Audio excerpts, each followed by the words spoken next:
পৃথিবীর মানুষ এখনো পর্যন্ত মাত্র 12 কিলোমিটার পর্যন্ত নিচ পর্যন্ত যেতে পেরেছে।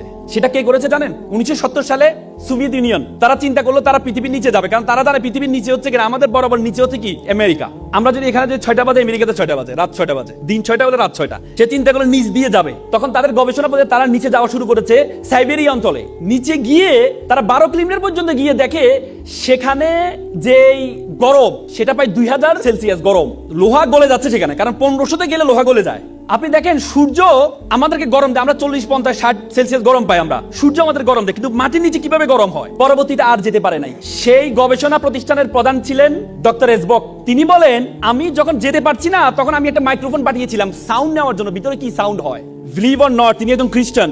তিনি বলেছেন আমি নিচে গিয়ে একটা সাউন্ড পেয়েছি, সেটা হচ্ছে মানুষের কান্নার আওয়াজ পেয়েছি। তিনি আবার বলেন, তিনি ভাবলেন এটা একটা ইকুইপমেন্ট বা আমি যে ইকুইপমেন্ট পাঠিয়েছি সেটার কোনো আওয়াজ হতে পারে। তিনি আবার পাঠালেন, পরে দেখলেন এটা কোনো একজন দুইজন মানুষের আওয়াজ না, এটা হচ্ছে হাজার হাজার মানুষের কান্নার আওয়াজ, এবং সেই আওয়াজগুলো বেশিরভাগ আওয়াজ হচ্ছে মহিলাদের আওয়াজ।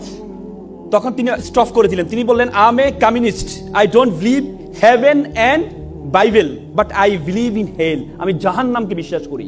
আল্লাহ রাসূল বলেছেন বেশিরভাগ মহিলা জাহান্নামী হবে, বলেছে কিনা? এবং আমরা জান্নাতের ইল্লিন আর সিজ্জিন, ইল্লিন হচ্ছে যেখানে আমরা মৃত্যুবরণ করার পরে আমাদের বডিটাকে, আমাদের রুহটাকে ইল্লিনে নেওয়া হয়। ইল্লিন বলতে হচ্ছে আল্লাহ তাআলার যে আরশের নিচে রাখা হয় সিদরাতুল মুনতাহার পরে। আর সিজ্জিন বলা হয়, সিজ্জিন হচ্ছে জাহান্নামের টুকরা, যেটা হচ্ছে জাহান্নামের সর্বশেষ জায়গাটা সিজ্জিন।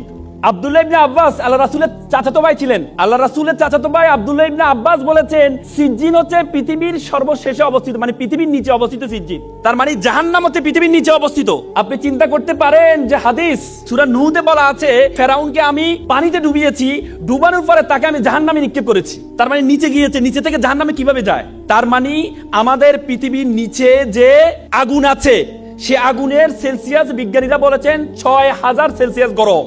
তার মানে ডক্টর এসবক যে সাউন্ডটা পেয়েছেন সে সাউন্ডটা কিসের সাউন্ড?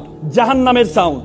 বিশ্বাস করেন আমি যখন এই থিসিসটা পড়লাম, বিশ্বাস করেন আমি আমার চোখের পানি ধরে রাখতে পারি নাই যে আমরা পৃথিবীর এত জায়গায় গিয়েছি, আমরা উপরে আকাশ আসমান এত জায়গায় গিয়েছি, কিন্তু আমরা পৃথিবীর নিচ পর্যন্ত এখনো যেতে পারি নাই। মাত্র 1%, পৃথিবীর ব্যাসার্ধের মাত্র 1% থেকে কম আমরা নিচে যেতে পেরেছি, তার নিচে যেতে পারি নাই। তার মানে আল্লাহ তাআলা যে আমাদের জন্য জাহান্নাম রেডি করেছেন, আমাদের জন্য জাহান্নাম প্রস্তুত করেছেন, সেটার প্রিপারেশন আমাদেরকে নিতে হবে, সেটা প্রিপারেশন আপনাদেরকে নিতে হবে। এজন্য আপনাদেরকে এখানে বলেছেন আল্লাহ তাআলা আল্লাহ রাসূলকে প্রথম যে উপদেশটা দিয়েছেন সেটা হচ্ছে ইকরা, পড়ো। আপনি যদি জানেন, আপনি যদি পড়েন, আপনি যত বেশি জ্ঞান অর্জন করতে যাবেন, যত বেশি পড়তে যাবেন, আল্লাহর সৃষ্টি সবকিছু সম্বন্ধে আপনার সবচেয়ে বেশি ধারণা তৈরি হবে।